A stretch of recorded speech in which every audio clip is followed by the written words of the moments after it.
Hello everyone, my name is Dr. Heidi Cheng. I am the chiropractor here at Northeast Medical Services. Today we're going to talk about how our sleep posture can affect our neck and lower back pain. And so maintaining movement, getting blood flow into your spine is super important, even if you have neck pain. Another stretch that you can do if you have a crick in your neck is we're going to bring, if this is my affected side, we're going to bring our right shoulder down, and then we're going to bring our left ear to our left shoulder, just like this. For any stretch that you do, you want to do at least 20 to 30 seconds. Anything shorter than that might not be as beneficial for what you need. And of course, you want to do the same thing on both sides. So shoulder down and then ear to shoulder on the other side. And the same thing with stretching is you turn your nose to the side and downwards towards your opposite armpit. And then also looking up behind you into the ceiling. So think about doing this exercise and stretch in a star pattern. If someone is looking from the top down from you, you see an asterisk, like a star. So let's shift on to lower back pain. If you are a back sleeper, and majority of the night you are on your back, we want to place a pillow under your knees so that takes the pressure off of your lower back. Otherwise, we end up jamming the joints in your lumbar spine, and we want to avoid that as much as possible. If you are a back sleeper and you hike up one leg at a time, just make sure you do it to both legs. I understand it's difficult to control these things, especially when you're asleep, but in general, try to make it even on both sides. For our next position, for a side sleeper, if you sleep with both sides and both knees bent, we want to place, again, a pillow in between your knees so that your hip and your knee is in about a straight line. If you don't, then what ends up happening is that the side that's facing up towards the ceiling will end up getting overstretched. Here we have your lower back on the flank side that's going to feel extra tight when you wake up first thing in the morning.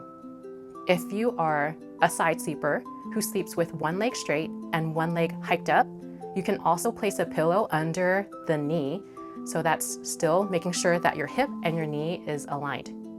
If you end up sleeping in a side sleeping position without the pillow, you end up twisting your lower back. And our last sleep position is stomach sleeping. Again, same thing with the neck. We do not want to be a stomach sleeper for the health of our lower back spine. This is because it also jams the joints just with the natural curvature of our lower back. However, if you feel like you cannot get out of that sleeping position, it's best to put a flat pillow right under your stomach so that it can help with alleviating some of the pressure in your lower back. Now, if you're still having lower back pain, the best time to do exercises might be right before you go to bed and early first thing in the morning when you get up. Some exercises you can do are pelvic tilts, where you're laying on your back with your knees propped up. You're going to sink your spine towards the mattress as if you're tucking your tail in between your leg, and then sticking your stomach up towards the ceiling and bringing your butt down towards the mattress. If you can do at least 10 passes of those, think about it as a warm-up for your lower back. Another exercise you can do is hip hikes. Another exercise you could do are hip hikes. Same thing, you can lay on your back with your knees propped up, and you're going to bring one hip up towards your shoulder, and then your other hip up towards your other shoulder. So think about your spine is now moving side to side, side to side. So these two exercises are good for getting forwards and backwards motion, and then side to side motion. Another way that you can do it is with the yoga move, cat-cows. That's where you bring your spine up towards the ceiling, again, tucking your tail in between your legs, and then bringing your stomach towards the floor.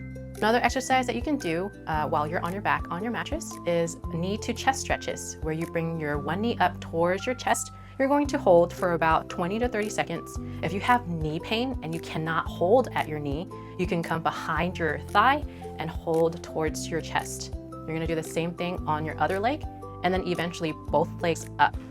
Now, after both legs up, you're going to make little circles with your knees. So you're going to get some rotation for your hip and your lower back. And you're going to switch directions. Again, do it for about 2 to 3 times.